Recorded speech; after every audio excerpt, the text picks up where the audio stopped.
Coming up tonight on YCN News, school consolidation is under discussion in Norwich. School board members are weighing the options.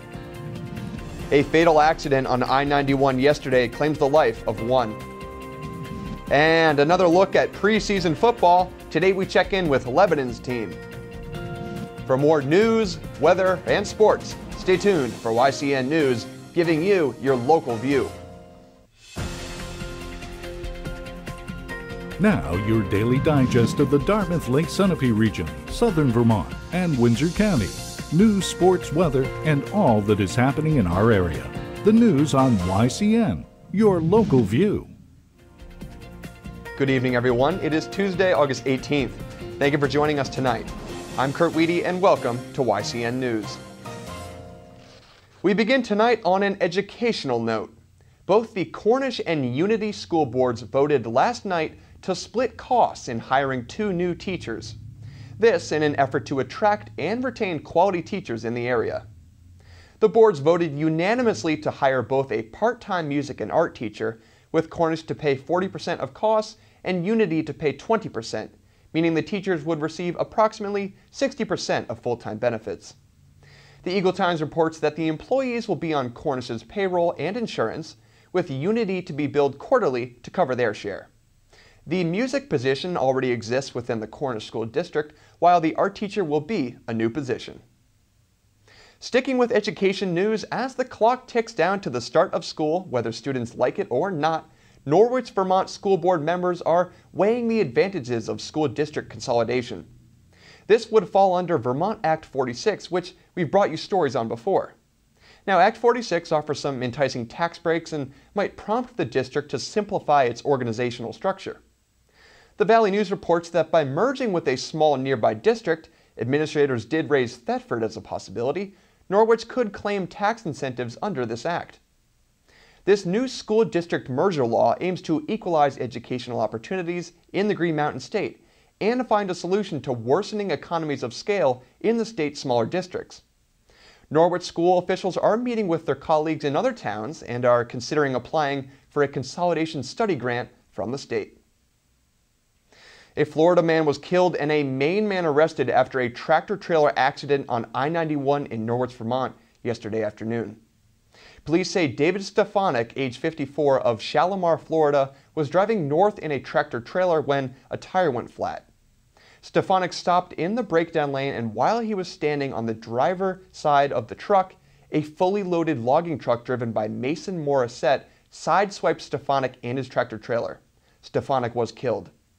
Mason Morissette was arrested for grossly negligent operation with fatality resulting and released on a citation. He will appear in criminal court on Tuesday, September 29th. And the cost of hunting and fishing could be going up in 2016. License fees could increase by $10 next year under a proposal from the New Hampshire Fish and Game Department.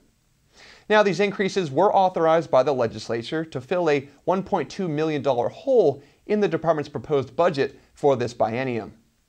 Now, they would take effect January 1st, 2016, and the New Hampshire Fish and Game Commission approved moving forward with the rulemaking process. The New Hampshire Fish and Game Executive Director stated that it wasn't a matter of if prices should be raised, but which prices should be raised and by how much. Public comment is being requested at this time, and you can visit wildlife.state.nh.us for more information. There are less Vermonters waiting for changes for their health plans to be processed. Governor Shumlin's office announced a change in procedure which started at the end of May and has resulted in the backlog of customers waiting for those health care changes. They would be reduced by more than half. The backlog currently stands below 4,500, down from around 10,000. When the new functionality was deployed in May, it allowed requests to be made immediately over the phone with Vermonters. Now, prior to the development of this new functionality, this was not possible. After the break on YCN News, New Hampshire considers body cameras for its officers. We've got an update on that developing situation after the break. The YCN News continues in a moment.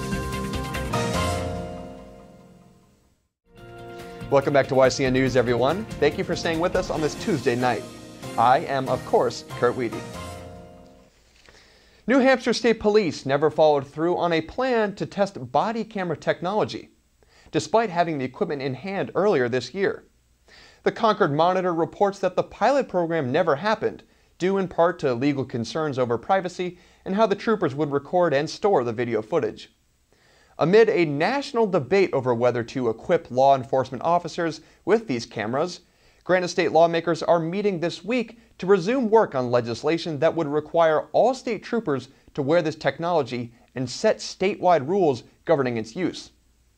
The Ware Police Department has been using body cameras for about a year, and Chief Sean Kelly said the technology is in fact an effective tool. The cameras cost around $400 each. The department has a usage policy in place modeled on language from the U.S. Department of Justice and the International Association of Chiefs of Police. Switching gears, the Keurig brand is an icon in the world of coffee drinkers, and earlier this month, Keurig Green Mountain announced its plan to lay off 5% of its North American workforce. Now, in Vermont, that translates to around 200 Vermonters, but Governor Peter Shumlin responded with a plan to aid these affected Vermont residents. In conjunction with the Department of Labor, a job fair will be held to help with placement. The governor stated that it is a huge hit for Vermont families, and the focus should be on families affected by the cuts. This news comes after third quarter results showed a 5% decline in net sales for the Keurig company. Details about the job fair will be made available in the coming weeks, but for more information now, you can go to governor.vermont.gov. Over in New Hampshire, a busy location in Lebanon could be getting even busier. This comes in the form of construction of 27 condominiums, although it has only been proposed at this point. The Centera Marketplace on Route 120 is right across from the Dartmouth-Hitchcock Medical Center and currently hosts retail shops, offices, hotels, a restaurant, and a courthouse. The proposed group of 27 condos would be located at 12 Morgan Drive, which is right across from the River Valley Club, according to the Valley News. The proposal would construct a 40,000 square foot, 4-story building, which would include parking on the ground floor. The Hanover developers have a filing set with the Lebanon's Planning Board's consideration next week. Coming up next on YCN News, did you know that Lebanon, New Hampshire was voted the best small town in all of America? I bet not. Well, after the break, we've got some River Valley Chronicle, which talks about just that. Host Elizabeth D'Orazio sits down with Steve Whitman. He's part of the Lebanon Chamber of Commerce. That conversation is coming up after the break, so please stick around. The YCN News continues in a moment. Welcome back to YCN News. I'm Mike Pizzone. Well, today marks the second straight day of temperatures exceeding 90 degrees, and it looks like tomorrow could make an official heat wave with similar conditions expected in the area. Skies will remain partly cloudy this evening with winds of up to 5 miles per hour and temperatures bottoming out at about 67 degrees. Things won't take long to warm back up tomorrow though, with mostly sunny skies and a high of 90 degrees during the day, before cooling down to a much more comfortable 64 degrees tomorrow night. And Thursday looks to be a little more tolerable weather with a partly sunny skies and a high of 83 during the day, before some showers and a low of 66 Thursday evening. Now let's take a quick look at our community calendar to see what's happening in the region. A blood drive for the American Red Cross will be held tomorrow from 11:30 a.m. to 5:30 p.m. at the Springfield Elks Club on Park Street in Springfield, Vermont. Donors must be at least 17 years old and in good health. Visit redcrossblood.org to find out more or to make an appointment. The Charlestown VFW Post Hall on Lovers Lane Road will host its weekly bingo night tomorrow, with games beginning at 6:30 p.m. Food and soft drinks will be available, and games are the primary fundraiser for scholarships and other community donations. Windsor, Vermont's Concert in the Commons series continues tomorrow at 6 p.m. with a free performance from Larry and Adam on the State Street Commons right downtown. Members of the audience are encouraged to bring a blanket or chair, and more information can be found at windsorvt.org.